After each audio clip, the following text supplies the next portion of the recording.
Mas, Anda diminta mengajukan proposal untuk jabatan Menek BUMN. Demikian WA dari seorang yang sangat berpengaruh di negara itu.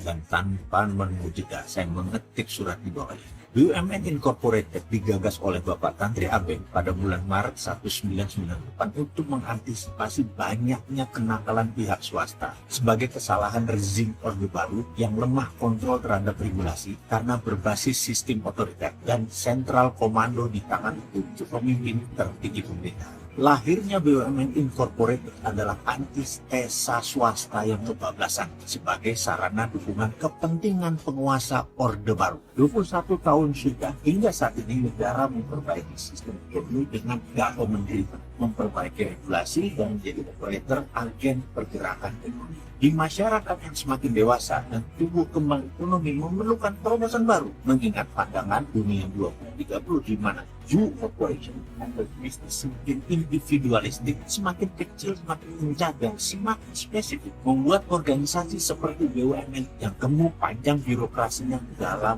posisi berbahaya. Contoh departemen store sudah banyak yang dibunuh dengan perilaku generasi digital. Toko sekarang menjadi kecil-kecil dan spesifik, tidak bisa global, serba ada lagi, tidak bisa usaha harus ada semua. M&M, banyak departemen store di dunia yang gulung tikar, rubuh. Perusahaan besar di dunia seperti GE, Alphabet, Google, Amazon, Alibaba, strateginya tubuh organisasinya bukan tubuh organik, tetapi anorganik. Tubuh anorganik ini artinya tidak ikut cawe-cawe mengelola, tapi ikut merasakan pertumbuhan laba dan omset. Anorganik itu tumbuhnya dengan akuisisi, bahkan Temasek Singapura menggunakan strategi yang sama.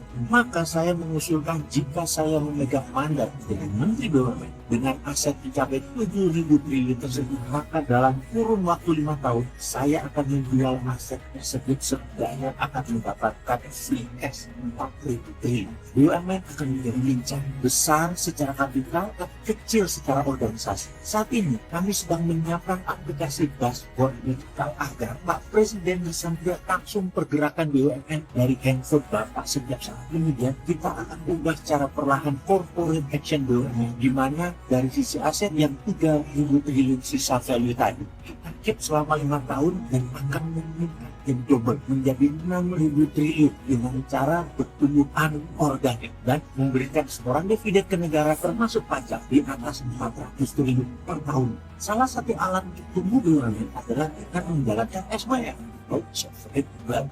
Ini saya bangun khusus waktu untuk memaparkan. Dana hasil penjualan BUMN selama 5 tahun ke depan tersebut kira-kira 4.000 triliun, 30% untuk penguatan BUMN dan 70% bisa negara gunakan untuk mengembangkan infrastruktur lanjutan, juga melakukan pemindahan pusat pemerintahan baru dan keperluan negara lain. Ada 800 BUMN dari pupuk hingga cicit akan dikurangi dengan merger dan dijual ke pasar modal, sehingga ada 50-an perusahaan gabungan dari 700 BUMN setelah merger dan diakuisisi yang akan melantai di bursa dalam 5 tahun ke depan, hingga hanya ada 4 perusahaan holding yang masih dipegang, yaitu telekomunikasi, perbankan, migas, pertambangan, PLN, dan agribisnis. Karena tempatnya merupakan bidang strategis, telekomunikasi atau telco akan menjadi pusat digital layaknya Alibaba hingga Facebook. Mirip, sisa BUMN akan dilepas hingga 100% kepemilikan negara hilang, namun secara bertahap, tidak sekaligus. Setiap naik nilainya lepas 20%, naik lagi lepas lagi 20%, hingga mau pulang pergi dalam 10 tahun ke depan. 4 holding tadi yang negara masih pegang akan menjadi super holding. Dengan demikian di tahun 2029 BUMN tidak menjadi kementerian, tetapi menjadi BUMNK, badan usaha milik negara khusus berposisi di bawah departemen terkait. Misalnya bank di bawah keuangan, Pertamina dan Tambang PLN di bawah Departemen SDM, telekomunikasi di bawah Kominfo, agribisnis dan industri juga di bawah yang meminta. Untuk itu saya menyiapkan tim yang akan mengeksekusi pekerjaan ini selama 5 tahun ke depan. Ada 200 profesional yang usianya antara 30 sampai 45 tahun. Pekerjaan ini adalah grand plan 10 tahun, di mana 5 tahun pertama fokus memperbaiki kinerja perusahaan, membangun infrastruktur. Tahap kedua seperti sektor industri dan manufaktur adalah target melengkapi infrastruktur jalanan atau infrastruktur statis yang telah.